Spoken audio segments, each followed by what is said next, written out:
सबसे पहले तो समझते हैं डिफरेंट टाइप्स ऑफ डिसीजंस। ठीक है, तो इसमें सबसे पहला होता है programmed and non programmed, second होता है बेसिक एंड रूटीन डिसीजन, और थर्ड होता है हमारा पर्सनल एंड ऑर्गेनाइजेशनल डिसीजन। तो ये तीन डिसीजन जो है डिसीजंस होते हैं। ठीक है, डिसीजन के अंदर डिफरेंट टाइप्स ऑफ डिसीजन के अंदर सबसे पहले होता है प्रोग्राम्ड एंड नॉन प्रोग्राम्ड। ये किसने दिया है? अकॉर्डिंग टू हर्बर्ट साइमन, है ना। ये होता है प्रोग्राम, तो रूटीन जो वर्क होता है ना हमारा, उसके बेसिस पे कि जैसे मतलब उस वो वाला डिसीजन होता है। जैसे मान लो पहले जो है हमारा प्रिंटर खराब होता था तो हम उसको खोलते थे, उसके इंक चेंज कर देते थे और वो सही हो जाता था।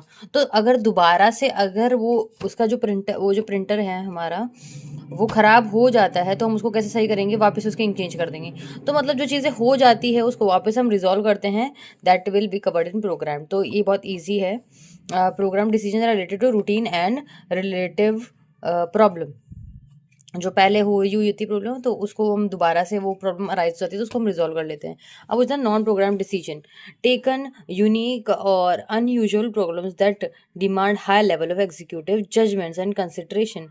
इसमें कोई रेडीमेड सोल्यूशन नहीं होता। ये नई अगर प्रॉब्लम अराइज हो गई है तो उसका हम सोल्यूशन निकालते हैं।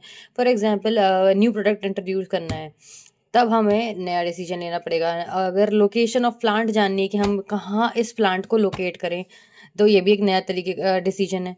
तो ये जो है नॉन प्रोग्रामिंग डिसीजन में आ गया। तो ये जो होता है ये छोटे लेवल पे जो जूनियर्स हैं वो ले सकते हैं। इसी लोअर लेवल ऑफ मैनेजमेंट अपने आप से डिसीजन ले सकते हैं, क्योंकि पहले वो प्रॉब्लम आई थी तो उन्होंने ऐसे सॉल्यूशन लिया था, तो वो वापस से ऐसे करके सॉल्व कर सकते हैं।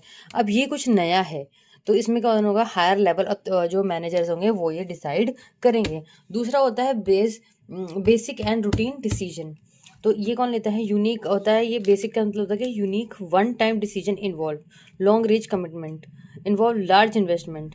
क्योंकि इसमें क्या होता है, ये वन टाइम डिसीजन लेते हैं और लंबे समय तक चलता है।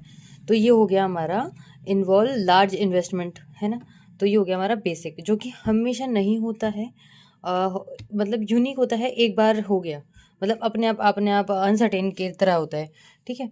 अब रूटीन डिसीजन, ये होता है एवरी डे। इसका नाम ही है रूटीन डिसीजन।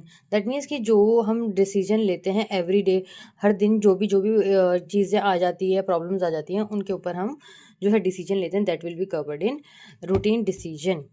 ठीक है। रेपिटेटिव मैनेजमेंट डिसीजन, और लिटिल इसकी वजह से कुछ इम्पैक्ट होगा तो बहुत कम होगा ऑर्गेनाइजेशन के ऊपर। ठीक है।